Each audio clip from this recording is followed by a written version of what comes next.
Assalamualaikum warahmatullahi wabarakatuh.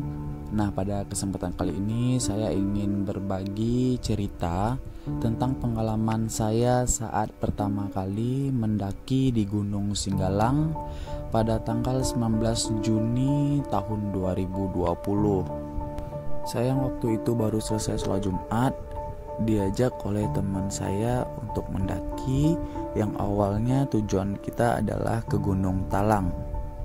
Karena teman-teman saya tahu saya yang mudah lelah, memilih Gunung Talang karena medannya yang tidak terlalu sulit. Dan salah satu teman saya lainnya berkata, lebih bagus kita mendaki ke Gunung Singgalang dikarenakan sumber air yang tidak terlalu sulit dan mudah untuk didapatkan. Begitulah kata Ejak, salah satu teman saya yang berpengalaman dalam mendaki. Akhirnya kita semua sepakat untuk mendaki ke Gunung Singgalang. Singkat cerita, kita berangkat dari Padang itu pukul 23 malam di hari yang sama. Sesampainya di kaki Gunung Singgalang itu sekitar pukul 2.40 dini hari. Sesampainya di pos, kita melakukan registrasi dan melanjutkan perjalanan ke base camp Gunung Singgalang.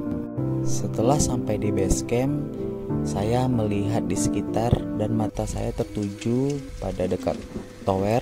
Saya itu melihat sosok wanita berambut panjang menggunakan baju putih. Dalam pikir saya mungkin ini salah lihat dan saya tidak menghiraukannya. Dan kami pun melanjutkan mendirikan tenda serta menyiapkan makanan. Setelah kita selesai makan, kita memilih untuk istirahat dan melanjutkan mendaki pada pagi harinya. Pagi harinya kita siap-siap untuk nanjak dan tidak lupa kita melakukan doa bersama semoga diberi keselamatan oleh Allah Subhanahu wa taala. Ketika kami memasuki pintu rimba, saya berpikir apakah saya bisa melewati jalur ini dikarenakan jalan yang begitu sempit dan sangat terjal. Di selama pendakian kita banyak menemui pendaki lain dan saling memberikan semangat satu sama lain. Kita terus mendaki dengan pelan karena kita tidak terburu-buru. Kita berhasil melewati shelter 1, shelter 2, dan akhirnya di shelter 2 kita melakukan sholat zuhur dan istirahat makan siang.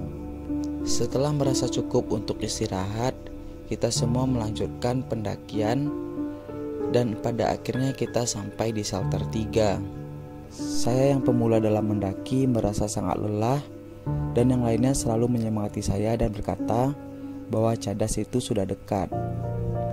Singkat cerita, kami pun sampai di cadas pada pukul 18.30 lebih dan kita langsung mendirikan tenda karena cuaca yang tidak mungkin lagi untuk melanjutkan pendakian. Kami dan pendaki lainnya mendirikan tenda di cadas karena cuaca sudah hujan dan kabut yang sangat tebal. Malam itu kita tertidur pulas dan terbangun pagi harinya. Ketika pagi hari, saya merasakan sakit di bagian kaki dan tidak memungkinkan lagi untuk melanjutkan pendakian ke Telaga Dewi. Saya pun berkata kepada teman-teman saya yang lainnya untuk tinggal sendiri di cadas dan mereka berlima pun melanjutkan pendakian ke Telaga Dewi. Ketika saya benar-benar sendiri di cadas, saya memilih untuk masuk ke dalam tenda karena yang saya takutkan itu adalah binatang buas. Setelah beberapa lama waktu berlalu, saya mendengar langkah kaki yang kira-kira 2 orang mendekati tenda saya. Saya berpikir kalau itu adalah pendaki lainnya. Kemudian saya keluar dari tenda untuk menyapa pendaki tersebut.